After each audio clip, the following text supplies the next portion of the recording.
Ma pean kohe alustuseks ära ütlema, et ma teen küll sellepärast ikka tööd, et raha ka saada. Et kui neil tuli pissihäda, nad tahtsid vetsu minna, siis ma sain 2 lugu üle panna ja see oli mu jaoks nagu mega suur nagu hetk. Või siis oli 3 rekkavenda, sõid kilu veileiba ja vaatasid, kuidas seda muusikat mängiti. Me käisime öösel, kui ei olnud õiget eetrit, siis salvestasime seal ja siis kuulasime ja tegime. Ja ma ei tahtnud minna vabatahtlikusse komandosse, ma tahtsin minna profidega möllama. Tšau, mina olen Kristina. Ja mina olen Laura.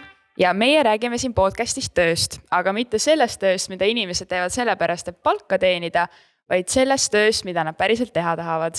Ja need inimesed ongi karjäärimudijad, sest nad mudivad oma tööelu nii, et teha seda, mida armastavad. Ja tänases teises episoodis on meil külas raadiohääl ja vabatahtlik päästja. Tšau, Andres! Tere! Ma pean kohe alustuseks ära ütlema, et ma teen küll sellepärast ikka tööd, et raha ka saada, et lihtsalt mudida oma karjääri ilma rahata, et seda väga ei viitsiks, kuigi jah, ma teen ka vabatahtlikku tööd ja sealt ma ei saa sentigi. Aga siiski, et ülioluline, et raha tahaks ka saada. Nüüd käivad käsi käes on ja ikka. Aga me alustame kohe sellise töövestlusega, et sinu kohta natuke rohkem teada saada. Palun. Nii et ma tulistan küsimused ja sa kohe vasta. Esimene, kuidas teenisid oma esimese palga? Ohohoo. Ma arvan, on 2 varianti. Ma arvan, kas ma korjasin vanaema juures kartuleid korvi ja vanaema andis pärast 5 peale. Või teine variant, ma käisin põllul kive korjamas, aga kindlasti see on mingi maatööga seotud ja siis said pigem sellise väikese taskuraha, mis tollel hetkel tundus ikkagi suur raha, et sa said päris mitu jättis selle eest osta. Aga kelleks sa siis väiksena saada tahtsid? Tuletõrjujaks, ma arvan, väga väikesest peale ja koolieas juba mõtlen kusagil algklassides, ma ikkagi kippusin sinna Discori ameti poole ja hakkas õudselt see muusika ja siuke raadioelu ja kooliraadio ja kõik siuke asi väga nagu huvitama. Et ma võin öelda julgelt, et jah, ma kusagil algklassides soovisin saada DJ-ks. Mis on sinu tugevaim iseloomuomadus?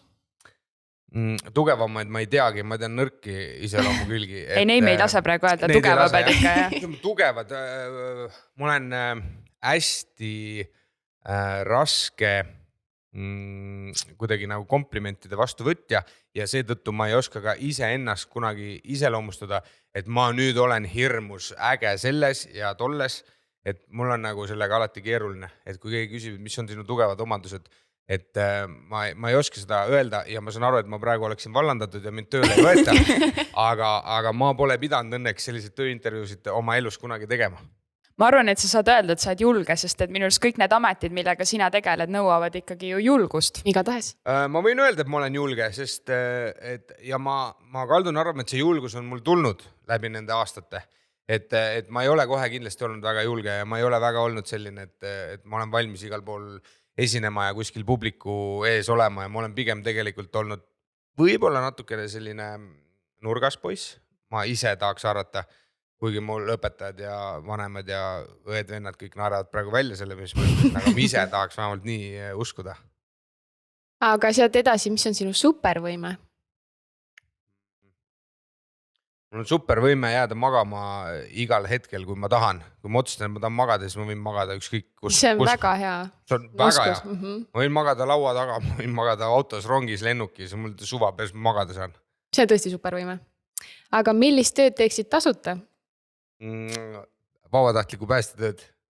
Seda ma teengi tasuta ja on küll mingi väike raha ette nähtud, et sa saaksid oma kütuse kinni maksta, millega sa sinna tööle sõidad, aga ma pole ka seda nendelt nagu kuidagi välja võtnud, et las see raha läheb kuhugi sinna, kui seda rohkem vaja. Aga kui sa praegu ei oleks raadiohääl, siis kes sa võiksid olla?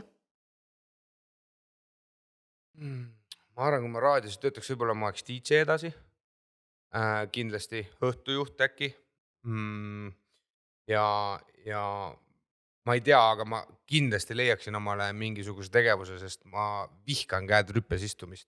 Et ma hakkan kohe sügelema üle kere, kui ma ei saa nagu midagi teha. Et näiteks abikaasaga on praegu kodus, nii et oleme see nädalavahetus kodus, siis mul tuleb igimull otsa ette, et ma pean kodus lihtsalt tiksuma, et mul nagu kuidagi, mul on vaja alati sebida ja midagi teha ja käed sügelevad ja naine mul täpselt vastupidine, et tema istuks hea meelega ühe nädalavahetuse väga hästi kodus.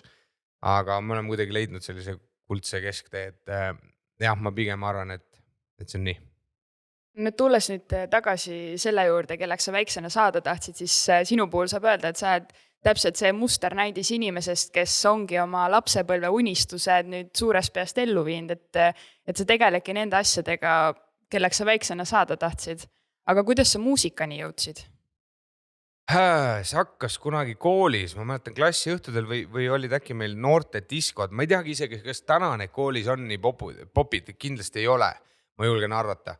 Aga tollel hetkel mina käisin Taebla gümnaasiumis, see on enne Haapsalut üks selline kool, noh ma ei tea, kas see on väike kool, sest ümberringi kõik Kalevikud käisid seal koolis, äkki oli 400 inimest meil koolis, et noh, selline suhteliselt okei kool, eks ole. Ja seal, ma ei tea, kuidas see algas, aga mul oli üks sõber natuke vanem, kes sai kuidagi direktori käest need sellise audioruumi võtmed või tehnikaruumi võtmed, seal olid 2 kõlarit, mingi imelik sangmakk ja minidiski mängija ja siis tema pidi neid kogu aeg ühendama, kui olid aktused või mingisugused õhtul väikesed muusikalaskmised ja siis ma kuidagi sujuvalt ronisin sinna külje alla ja hakkasin ise neid asju seal ühendama ja sealt edasi juba hakkasid klassiõhtutel ja koolidiskodel mingid peod, kus ma siis juba koos oma sõbraga siis muusikat mängisime. Et niimoodi see pihta hakkas. See oli ka juba päris julge tükk, et nagu kogu kooli ees seal diskosi teha ja. Tagantjärgi mõeldes oligi jah, et kindlasti oli julge tükk, aga millised vahendid ja millised need diskod välja nägid täna DJ-na või endise DJ-na ma kõvasti naereksin need välja, et mis asi see on, et pimedas aula ruumis, kus on hirmus suure raha eest üks trobo kuskilt saadud ostetud ja siis see vilkus sul saalis ja ühtegi teist värvimuusikat ei olnud ja keegi lava peal natuke trampis, siis siidi hüppas ja noh, sellised diskod, et praegu tagantjärgi mõeldes on need äärmiselt naljakad.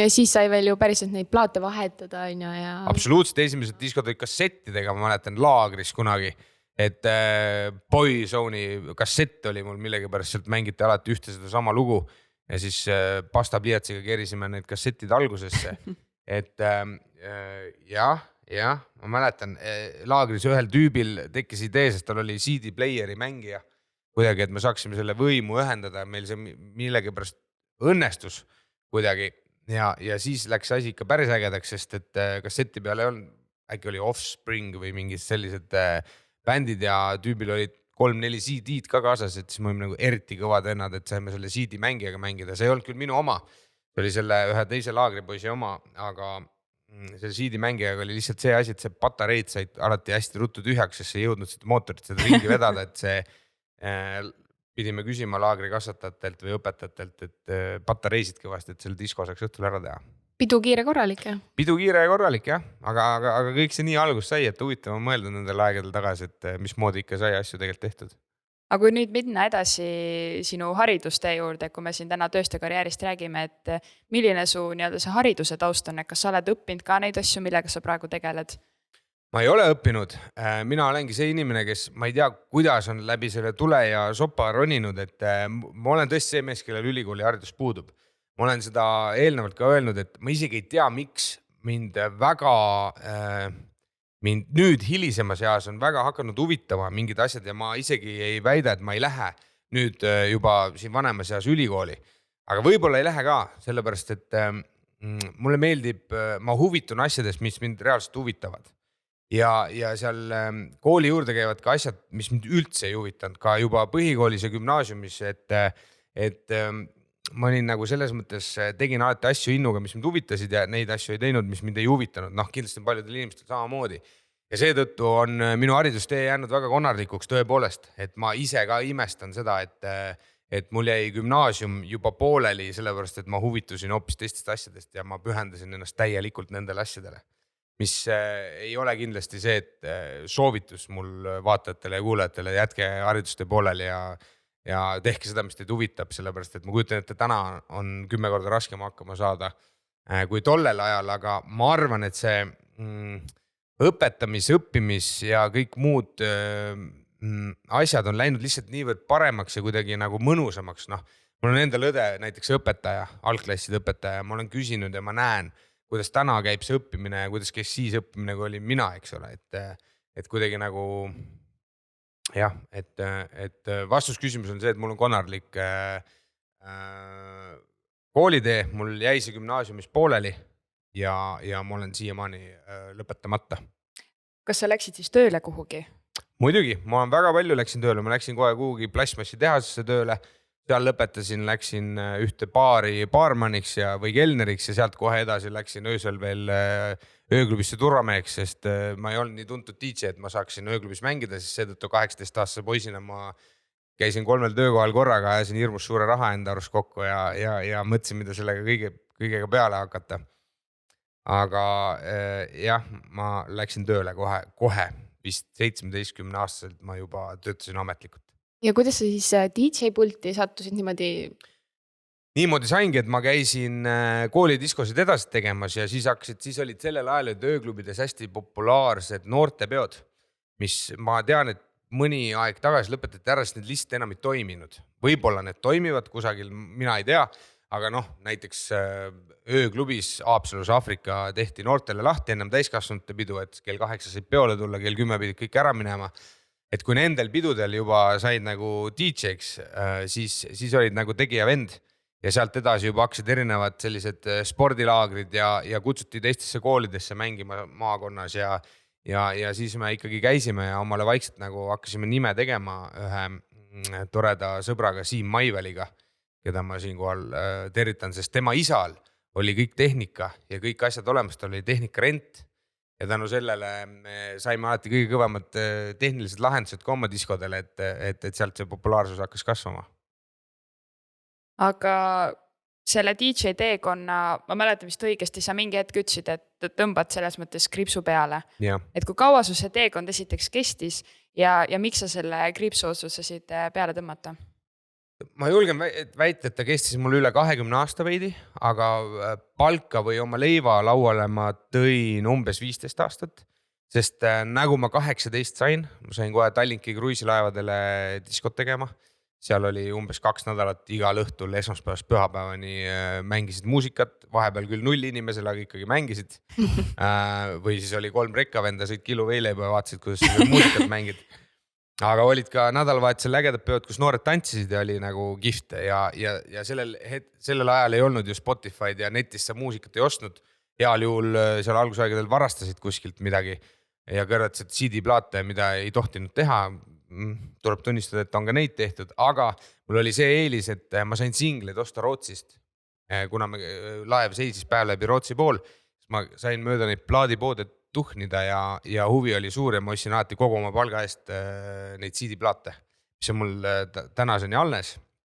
Ma ei luba neid ära visata, ma tahan need alles hoida, et kunagi oma lastele näidata.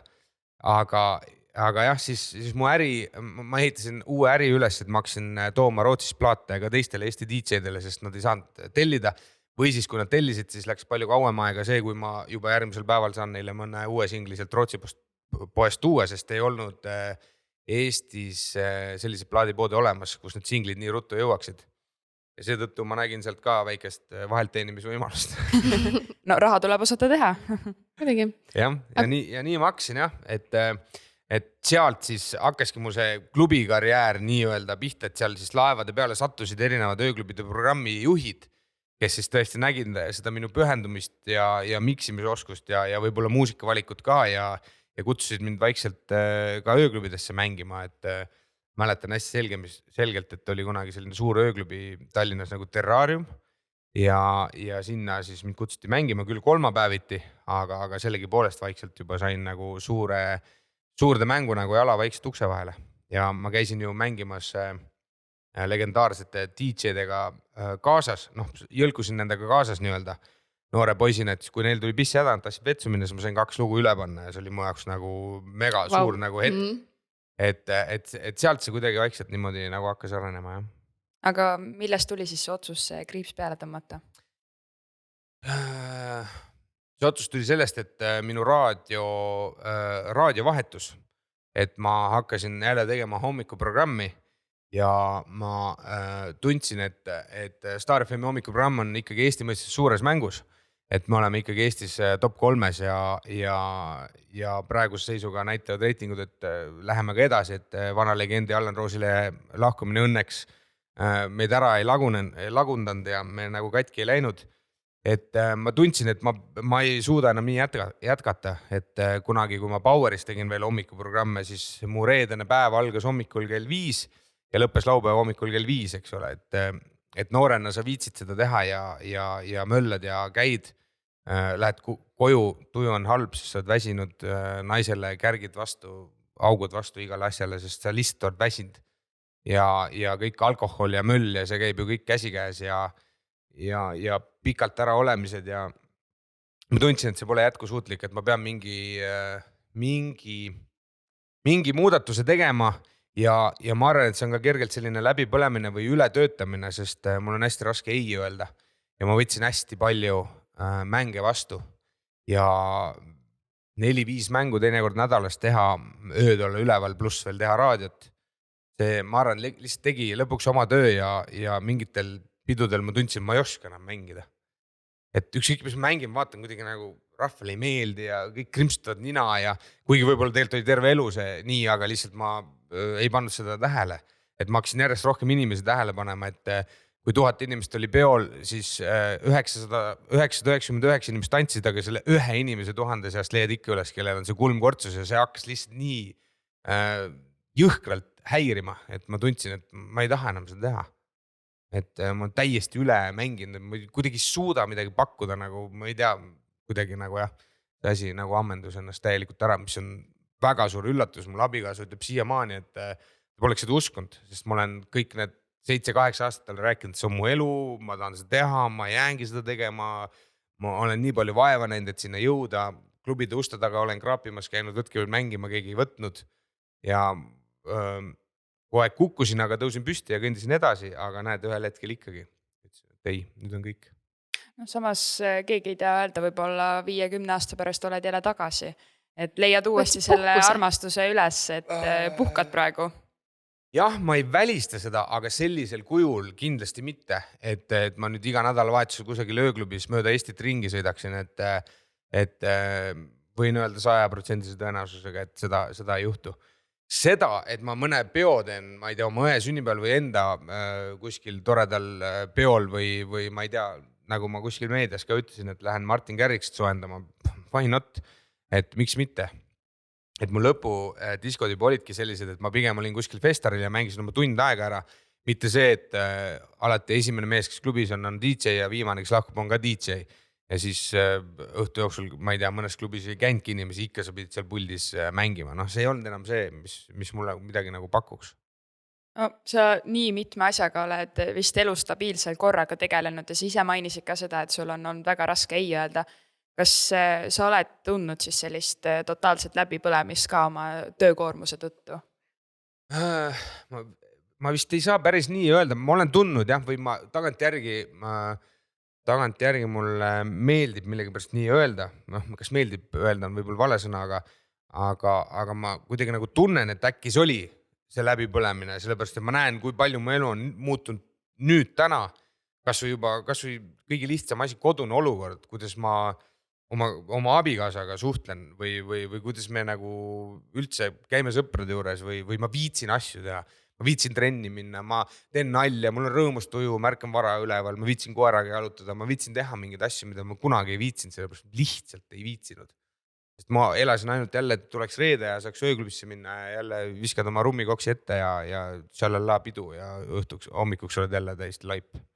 Enne kui me nüüd teemaga edasi läheme, mis ma tahtsin ikkagi seda öelda, et minu arust nii oluline siuke nagu mõte või märksõna, et kui on nagu inimesel mingi asi elus, mida sa oled nii kaua teinud ja nii kaua tahtnud teha ja arvanud, et see on sinu elu, siis tegelikult tuleb ikkagi olla kriitiline, et vahel on täiesti okei, et see saabki läbi, et sa liigudki edasi, et ei tasuks nagu võib-olla lükata liiga palju edasi seda hetke, et võib-olla sinu juttu ka kuulates, et oleksid sa teinud selle otsuse varem, et siis ei oleks jõudnud see nii suure nagu negatiivse tundeni.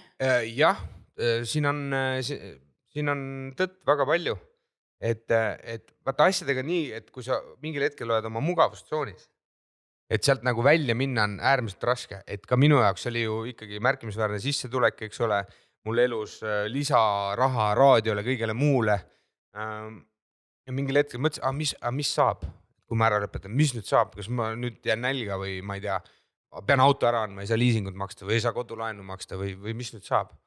Ma ütlen, et mitte midagi ei saanud, et hakkasid hoopis teised asjad sinu juurde tulema ja need asjad tulevad iseenesest, et lihtsalt asjad kusagilt hakkavad tulema, et meil on mingi universum, mis annab sulle mingeid asju, et tasub teha julgelt oma valikuid ja tasub ikkagi lihtsalt hea soovitus on ära tee seda, mis sul tegelikult üldse ei meeldi teha. Et ennem see edasi ei liigu, kui sa teed selle jõhkra otsuse, et nii, ma muutun ja siis lähed edasi. Aga see raadiotöö nüüd oli selline, mis tõmbas sul nagu tuure maha natuke selle DJ töö kõrval. See oli juba enne DJ tööd. Oli raadiotöö? Jah, mul oli DJ töö oli enne raadiotööd, sellepärast mind ka kunagi Powerit Radiosse kutsuti. Et ma juba, et olen DJ, olen seal muusika sees, eks ole. Ja siis DJ töö tõmbas maha see raadiovahetus, et ma läksin nagu Star FM-i. Tulin Powerist ära, et see nagu siis otsustasin, et et mul tegelikult oli juba enne seda juba mitu aastat käis mõte, et nii ma lõpetan, see venis, käisid seal, tegid neid diskosid, mingit tunnet ei olnud, ikka tegid, on ja siis mõtlesin, et ühel hetkel see peab ära lõppema. Siis tuli see raadiopakkumine ja siis mõtlesin, okei, nüüd ma teen täie mölluga, et lõpetan selle ära. Et ma et siin esimesse raadiosse, Powerit Radiosse kutsuti mind mu telekolleegi juures, sest ma tegelikult käisin teles helirežissööriks 7 uudistes kunagi TV3-s. Ja sealt edasi läksin Kanal 2 reporterisse, olin reporter. Sealt edasi läksin uuesti TV3, olin TV3 uudiste reporter. Ja siis mul oli seal majas juba kontakt loodud ja sealt vahepeal ma jõudsin üldse minna ühte agentuuri tööle, kus ma manageerisin artiste. Näiteks Karl-Erik Taukar ja Swingers ja Tanja ja see oli palju artiste meie all, Jüri Pootsman, Elina Born.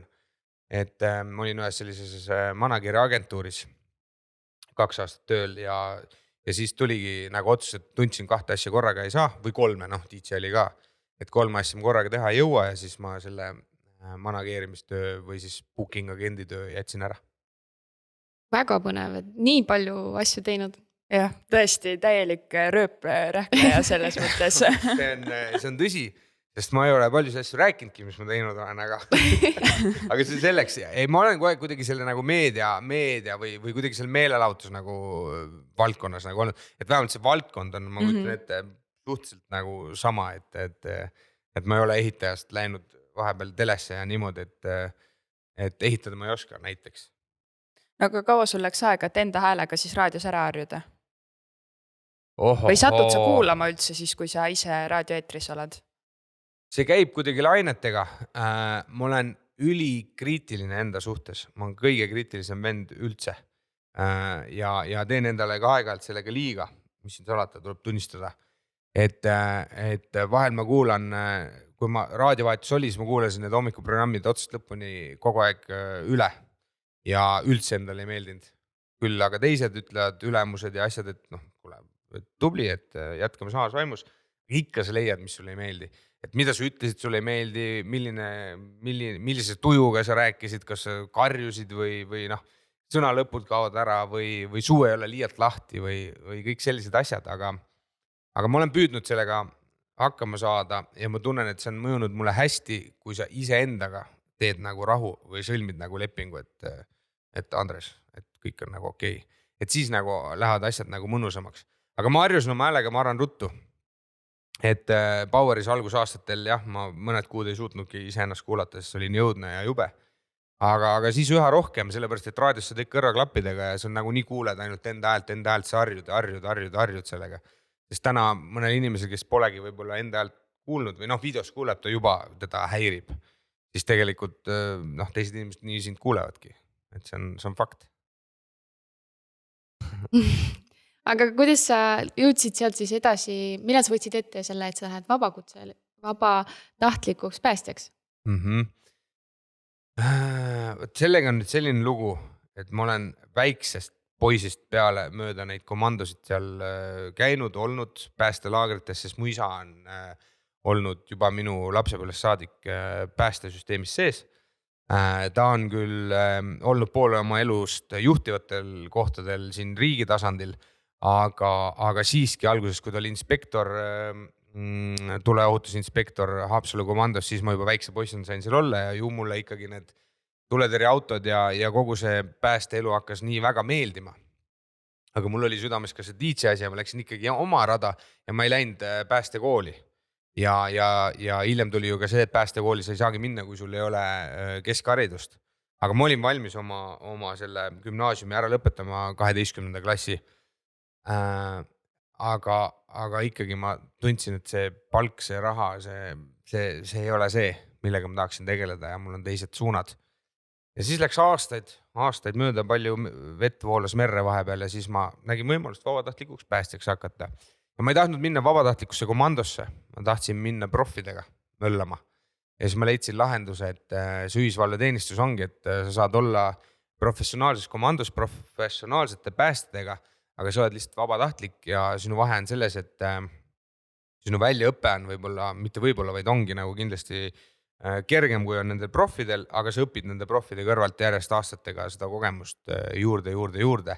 Ja on mingid reeglid, mida sa seal vabatahtlikuna veel ei tohi teha, mis nüüd ka muutub õnneks. Näiteks suitsu sukeldumine, mis tähendab, et põlevasse majja kõige ohtlikumul momendil ikkagi praegu veel vabatahtlikku ei lubata, aga nad liiguvad selles suunas, et varsti me saame ka neid asju teha. Aga ülejäänud on kõik sama, ma teen täpselt samu asju, mida teevad päästjad. Maja kustutamisel ronin katustel, lõikan tulutusavasid sisse ja käime avariidel ja toome inimesi välja ja kõike muud, et läksin küsimust kõrvale vist. Ei, see on väga hea, kas see siis... Kuidas see tuligi niimoodi, et leidsin võimaluse ja mõtlesin, et hea küll, ma teen ära. Ja siis käisin paar valvevahetust tegin ja kuidagi kiindusin meestesse, mehed minusse. Täna ma võin julgelt öelda, me oleme sellised südamesõbrad oma selle vahtkonnaga, kellega ma käin, et meil on üks meeskond, et me toetame üksteisele. Ma tean, et kui ma hakkan kusagilt alla veerema või kukkuma, siis keegi võtab mul käest kinni, et ka on nii juhtunud, et tossu sees, kus sa midagi ei näe, ma kukkusin kanalisatsiooni auku, siis ühel hetkel kaob sul nagu põrand alt ära, et see on selline hirmutav, aga siis teisel hetkel tunned, et keegi hoiab sind kinni, siis sa tead, et te olete nagu meestega kuidagi nagu üks. Tugev tiimitöö, jah. No sina jõudsid sinna tänu oma isale, aga ma ei tea, võib-olla on ka lihtsalt see, et sotsiaalmeedias, no näiteks kui ma jälgingi sind, ma näen, et sa jagad neid asju, siis võib mulle üks pilt tekkida. Aga mis tunne on mul jäänud on see, et tänu sellele, et nüüd selles mõttes ikkagi tuntud inimene selles valdkonnas tegutseb, sa paned tihti põnevaid storysid sellest, reklaamid seda, et see on toonud populaarsust juurde. Et kui ma nüüd, Tanel Padar kas või ju käis Pealtnägija raames seal, nüüd minu arust, kui ma ei eksi, täitis Ott Lepland selle avalduse ära, et järjest ka läheb rohkem tuntuid inimesi, et kuidas sa ise tunned, et kas sa saad öelda, et sa oled võib-olla natukene siuke influencer selles vallas? Ja eeskuju, jah. See on jälle tulles intervjuu alguse juurde, et ma ei taha seda au kuidagi endale võtta, aga jah, ma tean, et vähemalt 20 inimest, kes on tänu minule sinna tulnud või minu kaudu liitunud nendega. Ka Tanel Padar tuli minu kaudu, sest Taneliga me oleme sõbrad. Ja Tanel kirjutas mulle juba ammu, et teda huvitab, päriselt ka huvitab, et ta tahaks tulla, et ta jäi kuskil avalikkusele mulje, et ta tuli nüüd sellepärast, et Pealtnägija tahtis tast loo teha ja sellepärast ta tuli. Tegelikult Padar on nüüd käinud mitmeid kordi veel valves ka ilma kaamerateta. Ja seda öeldi isegi, et seda ei avaldata, et umbes muidu hakatakse. Jep. Et ta ütles, et talle tõesti meeldib see ja ma nägin ka tema silmis, et talle meeldib see. Oti ma vedasin päästesse sellepärast, et me hakkame Otiga ühte telesaadet juhtima siin kohe lähitulevikus ja selle telesaate raames. Ott tegi omale vabatahtliku paberid, aga et üldse päästeautosse istuda saaksid ka ajakirjanikuna, siis sul peab olema koolitus. Keegi ei vastuta sinu eest ja keegi ei võta sind sinna ohtlikku keskkonda, kui sul ei ole ettevalmistust. Ja seetõttu Ott tegi selle kõik kadalipu läbi. Vabatahtliku päästel on astmed, on 1. aste, 2. aste ja 3. aste.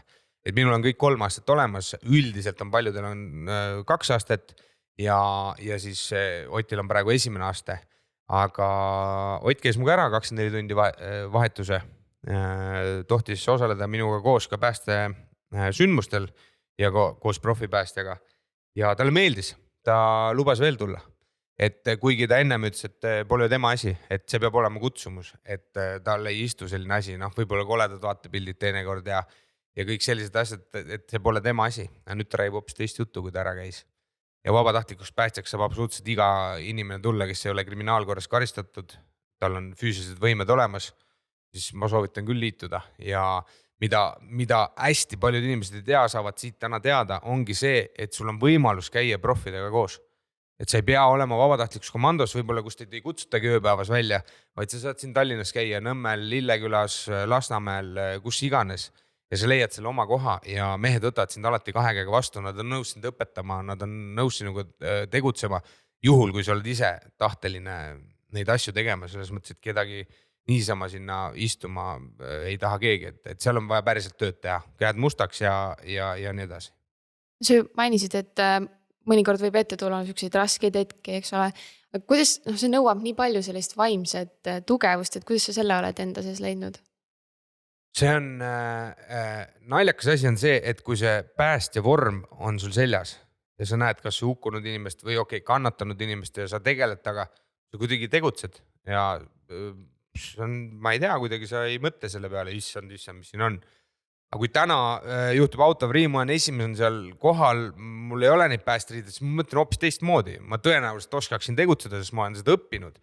Aga kuidagi siis tekib siuke vastikustunne, võib-olla ka sellepärast, et mul ei ole meeskonna vanemat, mul ei ole mu meeskonda lähedal, kellega me saame kohe arutada või küsida nõu, aga ma ei tea, see kuidagi vorm ja see, et ma astun hommikul kell 8 sealt päästekomando uksest sisse, kuidagi keerab su aju hoopis mingi teisele lainele ja sa oledki keskendunud, sa oled seal kogu aeg valvas, sest kui häire tuleb, sa pead 1 minutiga majast väljas olema, et kedagi ei huvita, kas sa oled samal ajal pissil kakal või oled saunas või kus sa iganes oled, magad, et 1 minut on see reegel, kus sa pead majast välja jõudma. Ja seal on kuidagi aju töötab teistmoodi. See alguses oli kindlasti õudne, mingit surnud näha või minna kuhugi kellegi tuppa sisse, kus tead, et on surnud, et lähed aknast sisse, lähed kiirabil ust avama, et need on õudsed, jah.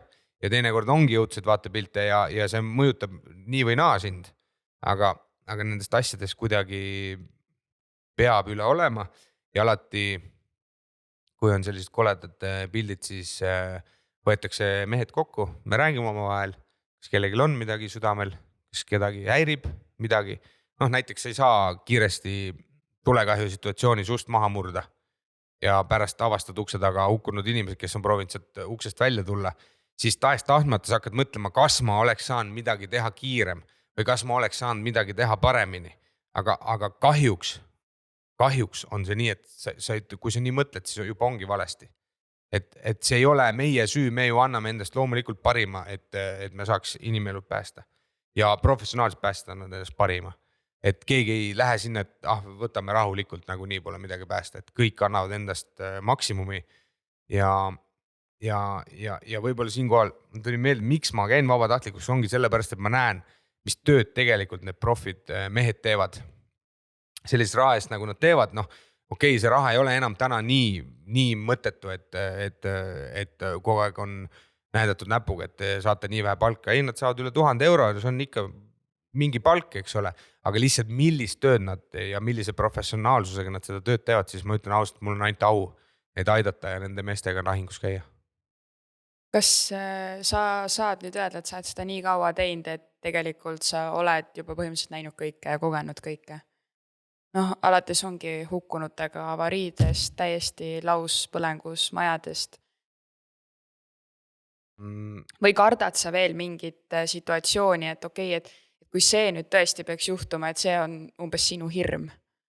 Ei, ma ei karda, ma olen näinud tehasepõlenguid, majapõlenguid, kus inimesed on oma kodudest ilma jäänud, mis on jällegi hästi, teinekord ei pea hukkunud olema, aga kui sa näed maja kõrval peret väikest lastega, kes nutavad, et nad on kogu oma vara ära põletanud, mitte nemad pole põletanud, aga see on ära põlenud, sest tuli ei jäta sulle mitte midagi, siis need on ka sellised äärmiselt rasked vaatepildid. Ma arvan, et ma olen näinud ja kõike.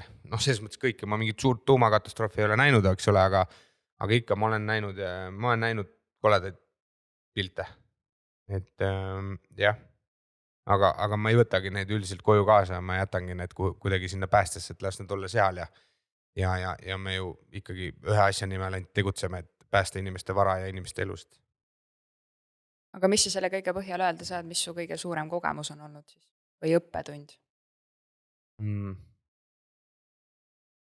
Ma ei teagi, mis see kogemused tulevad aastatega. et ma ei tea, ma arvan, et see vabatahtlik pääste on mulle õpetanud lihtsalt seda, et meeskonnatöö, et see on lihtsalt nii oluline, sa ei saa seal, ei ole võimalik üksinda mitte midagi ära teha. Sa ei saa üksinda mitte ühtegi asja ära teha.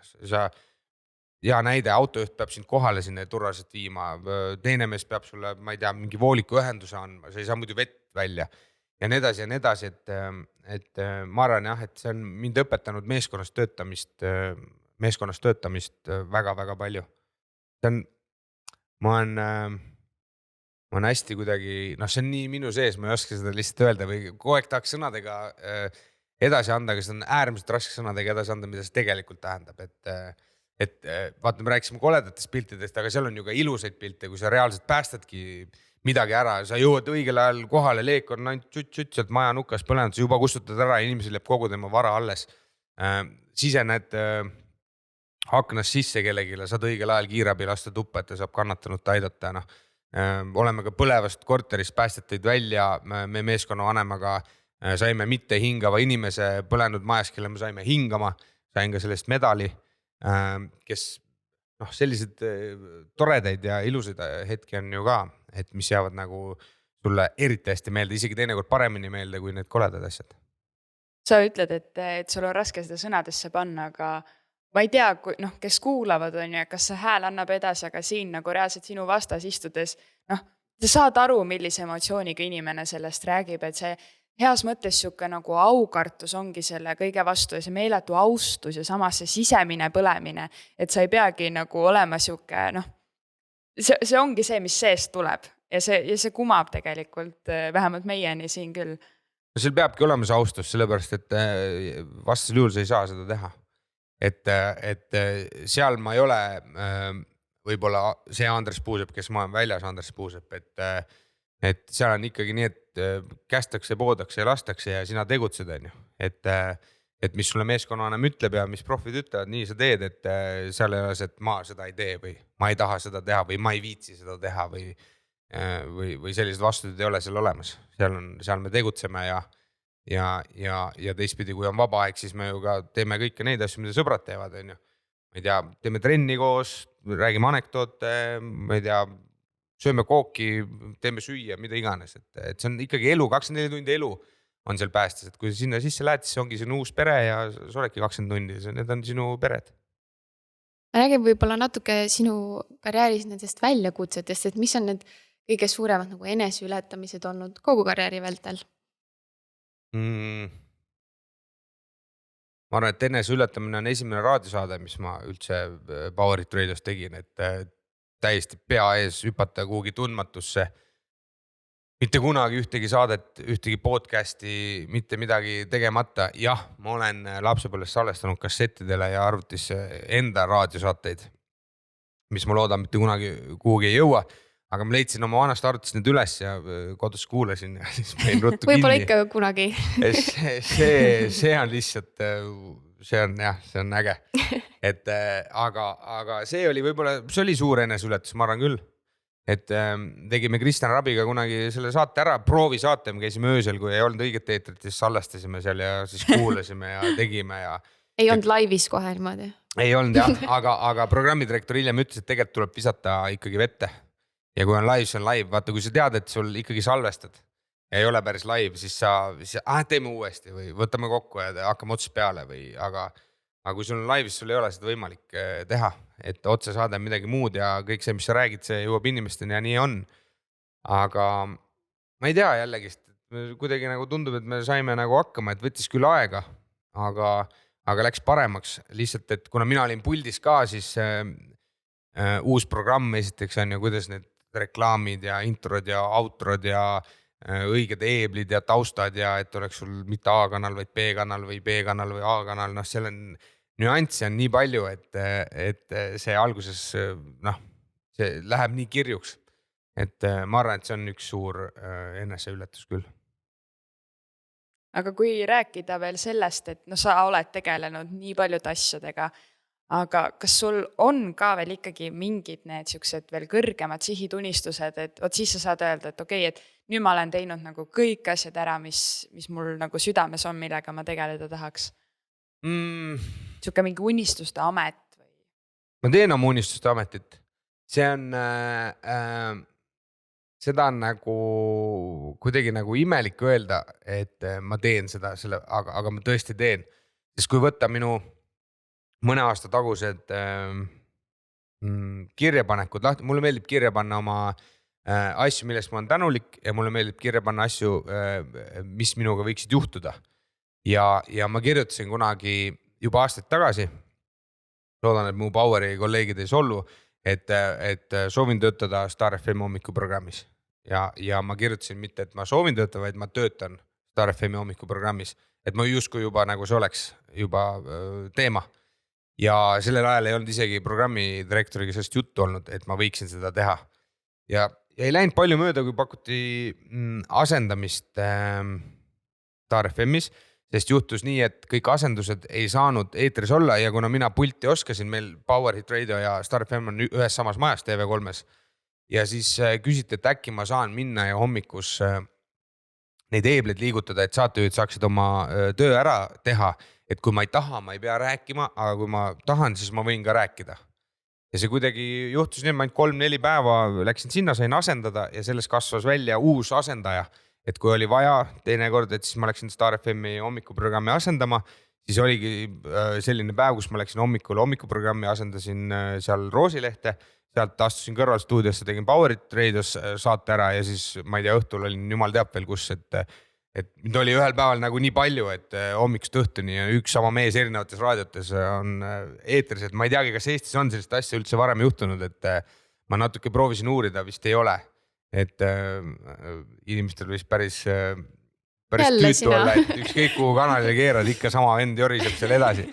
Et oli mingi hetk jah selline ja siis vaikselt kuidagi hakkas juba põgusalt jutt, et kas ma tahaksin sinna tulla ja et kas ma oleksin nõus tulema ja siis ma muidugi mängisin, et no ma ei tea, ma pean mõtlema, aga tegelikult oli endal nii-öelda sinna märkmikus sammu kirjutatud, et see üks suur unistus on, et ma ei tea, kas see on õige, aga teinekord võib-olla tasub jätta ennast mulje, et see ütle kohe, et ja ma tahan ja tulen ja teen ja. Hiljem saab öelda, on ju, et kui... Hiljem on seda okei öelda. Et ma olen mõnele asjale olen öelnud ei, lootes, et ikka kutsutakse uuesti, et siis okei. On siis toimunud ka niimoodi või? Vist isegi on, jah. Ja mõne asjaga, mida ma pole päriselt tahtnud teha, ma olen öelnud ka ei, aga ikka olen pidanud tegema. Et see on, jah, ma ei tea, see on kuidagi nagu on selline imelik asi. Ma olen proovinud hiljem hakata ütlema ka ei asjadele, et päris südamest ei, et nagu ei taha igat asja nagu vastu võtta, et näiteks õhtu juhtimised, praegu küll me ei saa seda teha, aga mingil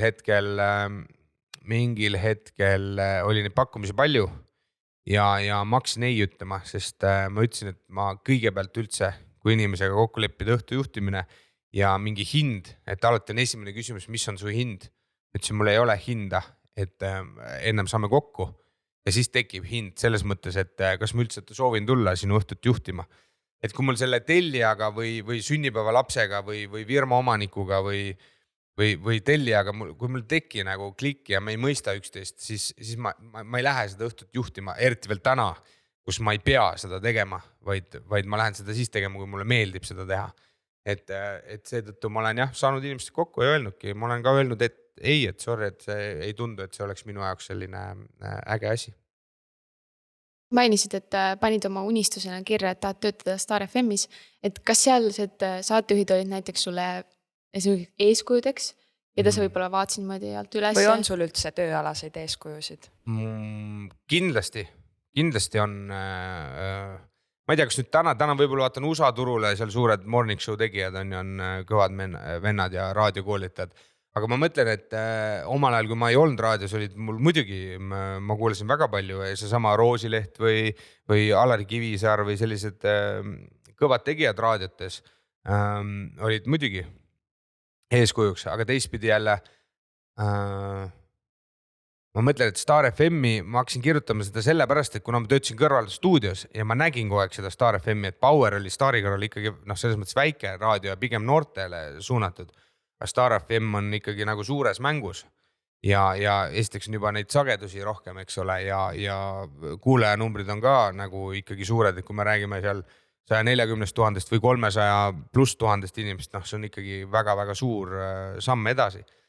Ja siis ma jah mõtlesin, et kuna ma nägin kogu aeg seda Star FM elu, ma nägin seda kuidagi tiimi, ma käisin vahepeal nendega jutustamas, kõik see hommikusaate toimetaja, kõik see tiim ise, programmidirektor, müügitiim, kõik see suur meeskond, et nägin, et see kuidagi on nagu nii minu, et ma kuidagi nagu väga-väga tahan siia saada, sest et pole ka saladus, et ma käisin ju tegelikult ka teises raadios töövestlusel ja Sky Plussis käisin rääkimas töövestlusel tolleaegse programmidirektoriga, sest minu 2 parimat sõpra Sven Arusoo ja Andi Raik töötasid Sky Plussis ja nemad on mulle suureks õpetuseks olnud terve elu, nad on küll must veidi vanemad, aga tänu nendele ma olen ka DJ maailmas kindlasti ukse saanud kiiremini võib-olla mõnes klubis ukse vahele, kui muidu oleks saanud, et ma väga-väga tahtsin sinna saada, aga üldiselt on minuga nii, et kui ma midagi endasse võtan ja pean seda oma koduks, siis üldiselt ma ikka nuga selga ei löö ja jäin ikkagi sinna oma majja edasi ja tunnen, et Star FM on täna kindlasti see koht, kuhu ma väga-väga tahtsin ja kuhu ma sain ja ma olen sellest väga tänulik. Nii motiveeritud jutt või noh, kuidas ma ütlen, et me ei ole veel lõppu jõudnudki, aga mul on nii hea meel, et sa tulid täna rääkima, sest ma ütlen ausalt, minu jaoks nagu Andres Puusepp avaneb täiesti nagu teise külje alt, et ongi see, nagu sa ütled, et sulle ei meeldi käia vaata rääkimas, noh, et sa kuidagi nagu ei ole see mees, kes ütleks, et ma teen nüüd seda hästi ja ma üldse tegelen nende asjadega, aga see on kõik see, mis täna välja tuleb ja tegelikult sul on nagu sees nii palju, mis ei paista üldse nagu välja nii palju. No täna hommikul me kolleegi Liis Lustmägiga rääkisime seda, et noh, et ma tulen siia rääkima asju ja siis ma jälle mõtlesin, et miks ma ütlesin et Liis küsis ka, et noh, et mis sul häda on, et seda on inimestel huvitav kuulata, aga mul on alati see, et noh, keda huvitab, kuidas Andres Puusepa karjäär või asjad on, et ma ei tea, ma näen selle mõtte maailma muutmisega vaeva, et võib-olla ei tasu alati nii mõelda ja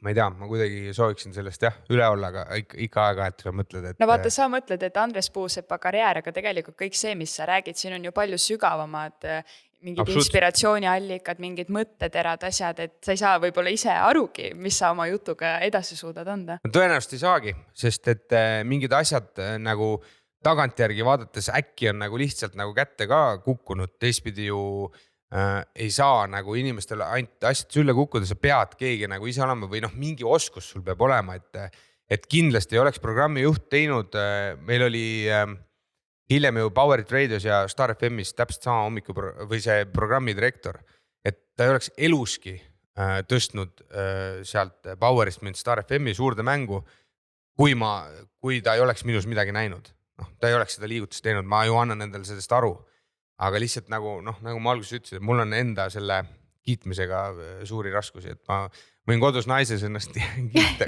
aga kuskil avalikkuse ees on see päris keeruline. Raadiokuulajal on ju ka kindlasti tegelikult väga põnev teada, et kes on selle hääle taga nagu rohkem, et ma arvan, et see on väga põnev. Aga sinu kiitmisest lähme kohe edasi, et mis need tunnustused on olnud sul kõige suuremad karjääri teekonnal? Noh, DJ mõistes ma arvan kindlasti ikkagi see, kui oli, vist enam ei tehta, oli rahvahääletus, oli eestidj.ee ja rahvas sai hääletada oma lemmikuid. Siis ma sealt kuskilt hakkasin ronima, ma mäletame mingi 66 ja siis mingi 42 ja see on mingi 10, top 10 juba ja siis üks aasta sain 3. koha, siis on mingi täitsa mingi šokk mu jaoks, et mis mõttes, et miks ma seal olen. Et kindlasti ka üks osa häältel oli sõpradel ja Facebooki jälgijatel, et kuule, mine hääleta. Aga nii palju sõpru mul ei ole, et lõpuks ma ikkagi mitu aastat esimene olin, et need on kindlasti tunnustused, mis jäävad meelde ja karikad on siiamaani kodus aukohal kapi peal, et kindlasti jah, et ma ei mäleta, kas 2 või 3 aastat, mis ma number 1 olin ja päris mitmeid aastaid number 2, et jah, need olid tollel ajal minule väga olulised saavutused ja ma lasin viimane aasta nad vist muutsidki, et ma palusin, et muutke ära, et see ei ole Eesti parima DJ valimine, et mulle üldse ei meeldinud see mingi parima tiitli andmine, sest see on Eesti populaarsema DJ valimine, sest ma ei pea ennast parimaks, sest ma arvan, et 100 need teist DJ-d, kes seal topis on, miksivad täpselt sama hästi, me ju miksime teiste lugusid, me ei ole produtsendid, see ei ole produtsendi valimine, see on DJ valimine, et lihtsalt seal oligi ma pigem jah, mulle meeldis see, kui oli populaarsema DJ valimine, et mõtlesin parima. Et parim on spordis, et kui me jooksime 100 meetrit, et ma jooksin sinust kiiremini, siis ma olen tõesti sinust parem. Aga DJ maailmas seda mõõta on küll äärmiselt keeruline. Aga raadiotöö tunnustus? Raadiotöö tunnustus, ma ei tea, kas mul on raadiotöö tunnustusi või mul vist ei ole. Ma pole parimaks meesaleks kunagi saanud, aga ma olen jällegi seal mingi top 10 kindlasti olnud alati, mitte alati, aga aastaid olen olnud, ma ei tea, kas eelmine aasta olin 5 või 6 või aasta raadiomeeshääle kategoorias. Aga minu jaoks on suur tunnustus see, et ma üldse raadios sain ja sealt edasi juba Star FM-i, et see on piisav tunnustus, et kes teab, mis siin tulevik toob, et selles mõttes suures mängus ma olen ikkagi väga noor poiss, 33-aastane raadioajal, kes teeb endast vanematele iga hommikust raadiosaadet, eks ole. Et eks paistab, kuhu me jõuame siin 5-10 aastaga, et loodetavasti siis läheb kõik hästi, aga ma jällegist ei tee ühtegi asja jälle mingi tunnustamise nimel, et kui ma nüüd ei saa number 1 raadio oleks, et siis ma kõik nutan kodus ja panen selle raadio kinni, ei taha seda teha, et iga asi tuleb siis, kui ta tuleb ja kui ei tule, siis ka ei tule, ega midagi teha pole. Et kõigile ei saa nagu nii meeldida ja ma olen seda Star FM-is nagu eriti kogenud, et kuna see on ikkagi nii suur raadio, on palju kuulajaid, siis tuleb mõni tädike ka, kes ütleb, et ei, see poiss mulle ei meeldi ja see ei ole tore poiss ja nii edasi ja nii edasi. Aga samas tuleb kohe 100 teist kommentaari, et väga tubli ja pane edasi ja jätkame samas vaimus. Aga meil on siin ka mõned müüdid välja otsitud või eelarvamused, mis siis sinu nii-öelda ametite osas käivad ja need võivad olla siuke nii ja naa, et kas just on müüd, aga et me siis eeldame, et sa kommenteerid või siis lükkad ümber selle.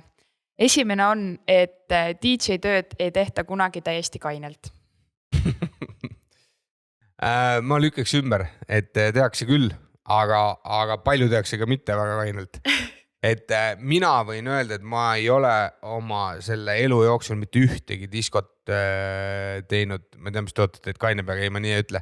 Ma pole ühtegi diskot teinud nii, et ma oleksin olnud täiesti nii purjus või juua täis, et ma poleks suutnud oma pidu ära teha.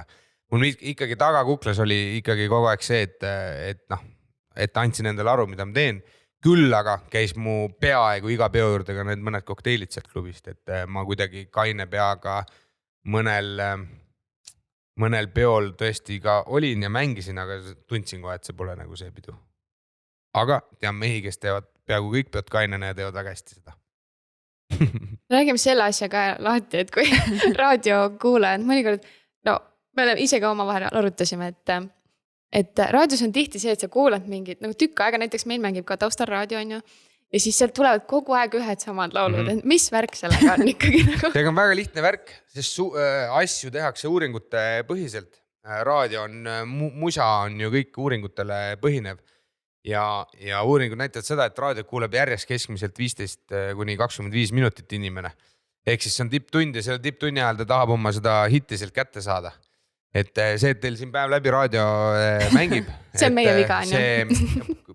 Kahjuks seda kuidagi kõlab nagu nõmedalt, aga see kedagi ei huvita, sest suurem osa inimesi kuulab autot või autos raadiot ja playeris võib-olla jõusaalis teeb tund aega trenni ja siis jälle paneb kinni. Et on selle pärast, et ma ei ole ise ka suur selle musa fänn, et ma iga hommik kuulen ühte seda sama lugu, et ausõna, kui oleks võimalus muudaksin absoluutselt selle playlisti iga hommik ära, aga selle jaoks on meil näiteks Star FM-i muusikat tehakse üldse väljast kui Eestis, et väga professionaalsed ja tegijad vennad meie playlisti seal teevad koos meie enda programmi direktori ja muusikatoimetajaga, et minul ei ole seal väga voli neid lugusid seal ümber tõsta ja me kannatame samamoodi seal hommikuti. Seda me natuke kartsime ka. Siis me peame hakkama vist niimoodi tegema, et tund aega kuulad ühte raadiot, tund aega teist, tund aega. See ei ole ka hea soovitus, sellepärast, et hommikuprogrammi kestab 4 tundi, ja hommikuprogrammiga on üldse teine teema, et seal see muusika ei mängi nii olulist rolli kui muidu päeva peale raadios, et need suured hommikuprogrammid kindlasti, et seal on pigem juttu nii palju, et sa jõuadki seal tunnis ainult 3-4 lugu mängida. et seal on ikkagi see saatejuhtide ja selle jutupõhine on kogu see hommikuprogramm, aga edaspidi päeval tõepoolest, et midagi teha pole, uuringud näitavad ka seda, et jõuluraadio, mis Star FM igal aastal detsembris on, kus inimesed kirjutavad iga päeva aitab, me ei jõua neid jõululugusid mina kuulata. olin meil kohe mingi davai, detsembrist läheb käima Star FM, seal on jõululaulud. Kuna ma näen seda raadio Star FM-i Facebooki postkasti, siis ma näen, kuidas iga päev tulid neid, kuule aitab nüüd, mis te nii vara hakkate ja nüüd, et kuule nüüd aitab, palju tuleb seda Whammy Last Christmas't, et pange mingeid muid lugusid on ka, aga näed, reitingud räägivad jälle teist keelt, et kohutavalt on jälle halb sõna, aga väga palju kuulati jõulude aeg Star FM-i, väga palju panid selle mängima ja miks peaks programmi juht, nüüd kui sa paned ennast programmi juhi rolli, kus sa näed, et su reitingud on üleval, et miks sa peaksid järgmisel aastal selle One Last Christmas'it ära võtma? Ma ei võtaks seda mitte kunagi ära. Et kahjuks see nii on ja traditsiooni ikkagi. See on kõige enim küsitud küsimus, miks teil on ühed samad lood? Ja siis ma ausalt öeldes polegi sellest ühest vastust, et ma olen Arti proovin nagu veidi selgitada, et miks ma mängisin klubis ka kogu aeg samast lugusid, sa lähed ju ikka mängid neid hitte, et kui ma mängiksin seal ainult tundmatut mingit showsti, siis ma arvan, et ma ei oleks nii populaarne DJ olnud. Siis oleks võib-olla sul endal põnevam olnud, aga kuulajatel oleks. Ma ise olen väga suur mitte tehno, vaid tech house'i vänn ja house'i muusika selline austaja, kui ma oleks ainult house'i mänginud, ma arvan, et kindlasti ka oleks pidusid olnud, aga mitte sellised ja mitte sellistes ööklubides, et jah, ma ei tea, ma arvan, et kui sa lähed ise klubisse tantsima, sa tahad ka vahepeal kuulata seda lugu, mida sa saad kaasa seal laulda ja hüpata ja tead täpselt, mis seal loos on, et paraku see kuidagi nii on jah. Et need asjad nii lähevad. Nii ja viimane on siis päästetööga seotud, see on võib-olla ka siuke Ameerika mõjutustega müüt, et kui väljakutse on, siis te lasete ikka sealt torust alla. Et sa arvad, et see on müüt, jah? Ei no, eelarvamus. Tegelikult see ei ole müüt, me laseme jah torust alla. Iga kord, jah? Absoluutselt iga kord, sest trepist lihtsalt ei jõua. Seda, kes on mul külas käinud päästes, need kavad, ja ongi toru. Ja lasetegi alla. Aga need torud on selle pärast, et Ruttu, kui sa tuled trepist, sa ei jõua, sa jääd maha. Kui sa sealt torust ei julge alla lasta, mida paljud, mitte päästjad muidugi, ma pean ütlema, näiteks ema mul käis külas vaatas, issand, kui kõrge tema ei julge siit alla tulla. Aga jah, meil on näiteks Lasnamäel on teisel korrusel, on siis kogu see meie elamisosa. Ja ega kui tuleb häirekellad, siis kõik, meil on 2 toru, mehed tulevad torust alla ja lähme, aga kui trepist ustest tulemine, see võtab kindlasti sul 20-30 sekundit rohkem. Et see on selle pärast, et saaks hästi kiiresti ära minna, et see ei ole müüt. Et kui on teisel või 3. korrusel on meeste ruumid, siis kindlasti on toru. Kas te siis õpite enne, kuidas sealt niimoodi efektiivselt ilusti alla lasta? Seda ei pea õppima, siis sa hakkad torust alla, siis tuleb iseenesest. Lihtsalt võtad ette ja teed ära. Lõpuks osad hüppavad sealt. Me hüppamegi, ma võtan ka alles enne maandumist alles torust reaalselt kinni, et nagu see on, ma ei tea, eks ma arvan, ma olen siit lasknud, ma ei tea, 5000 korda juba alla ka, et jah, mis siin salata, ma olen üks öö sealt alla ka kukkunud unise peaga, selles mõttes, et lasin lihtsalt varem lahti, et arvasin, ma olen alla ka ei olnud. Et siis mingi maa oli tühja vaba langemist, et see äratas normaalselt üles. Et vähemalt ei teinud endal liiga, aga jah, need torud ei ole müüt, see on täitsa päriselt olemas. Võite tulla vaatama teinekord, kui see koroona mööda saab. Aga siia täitsa lõpetuseks, milliseid soovitusi või nippe sa jagaksid, kui meid nüüd kuulavad, just ma mõtlen nooremad, kes kas siis selle DJ või raadiotööga tahaks tegeleda või hoopis päästa, et võib-olla sa lahterdadki ära, et annad mõlema valdkonna osas mõned soovitused, nipid. No DJ puhul on kindlasti see, et ära jätta jonni, et midagi pole teha, et kui sa kukud, siis tuleb üles tõusta ja edasi minna. Et mul on ka noorena väga palju öeldud, et sa ei oska ja sa oled halb ja nii edasi, aga tee oma asja. Tänapäeval on nagu DJ-ks 100% kergem õppida kui minu ajal, sest on olemas erinevad konsoolid, arvutiprogrammid, mis aitavad sul seda miksimist läbi viia. Lihtsalt sul peab olema huvi, sul peab meeletu huvi olema. See niisama, et ma nüüd korra olen DJ kuu aega, see ei vii sind siile. et ma julgen väita, et ma 10 aastat nägin vaeva, et üldse kuhugi nagu saada päriselt nagu suurtesse klubidesse mängima, et ja minu eelis oli lihtsalt see, et ma sain seal Tallinki laeval 2 nädalat iga õhtu, mul oli seal tehnika, mul oli seal kõlaripark, mul oli seal valguspark, et sain iga õhtu seal harjutada seda miksimist, sest see oli mu töö. Ja ma reaalselt harjutasingi, ma paningi neid lugusid omale kokku ja kogu aeg harjutasin. Et lihtsalt jah, mina arvan küll, et tuleb edasi teha. Et ära lase alati teiste inimeste arvamusest ennast kohe häirida, et keegi sulle midagi halvasti ütleb, siis kohe viskad asjad nurka ja kõik, et ma enam ei taha teha, vaid tee edasi. Ja ma arvan, et sa jõuad siile lõpuks. Ja huvi peab olema, hästi suur huvi muusika vastu. Et kui seda ei ole, siis ma arvan, et sealt head nahka ei tule. Ja päästja? Päästes, mis ma soovitan? Kõigepealt ma soovitan, et tulge ja proovige vähemalt üks valvevahetus ära teha ja siis te näete, saate vähemalt mingi maitse suhu.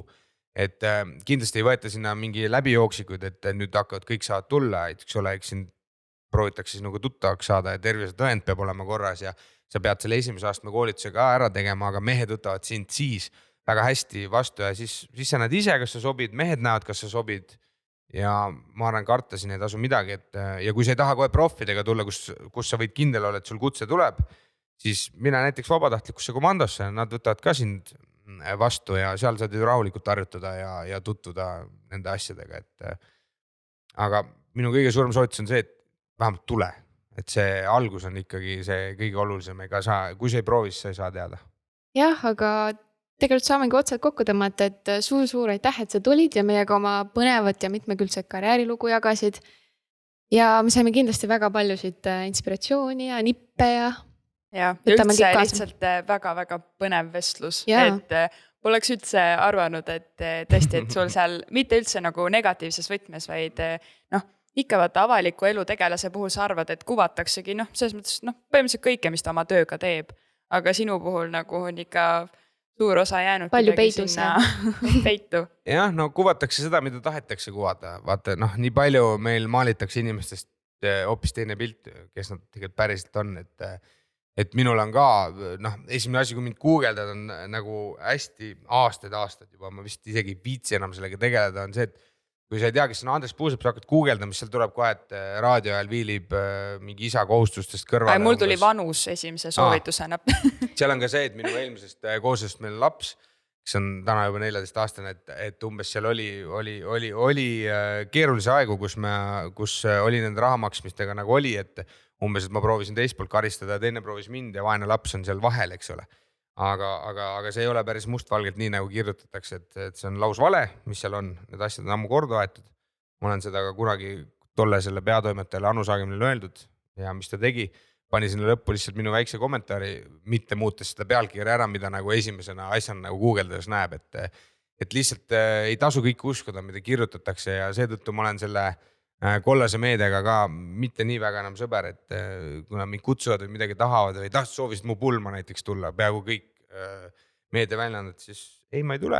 Te olete ise omale karuteene teinud ja olge siis edasi omaette. No väga õige. Siuke negatiivne lõpusõna, aga samas see on negatiivne, see on positiivne, et ärge alati uskuge kõike, mida meedia kirjutab, et seal on küll väga palju ka tõedet või tõtt, et selles mõttes, et seal, teinekord nad ikkagi toovad mingid asjad päevavalgele ja peavadki tooma, aga see alati ikkagi päris nii mustvalge ei ole, et kohe pole mõtet näpuga näidata ja hukka mõista teist inimest. Aga loodetavasti ükskõik, mis pealkirja meie sellele podcastile nüüd täna paneme, et seda klikitakse huviga ja sisus ei petuta. Aitäh ja kohtame järgmises episoodis. Aitäh!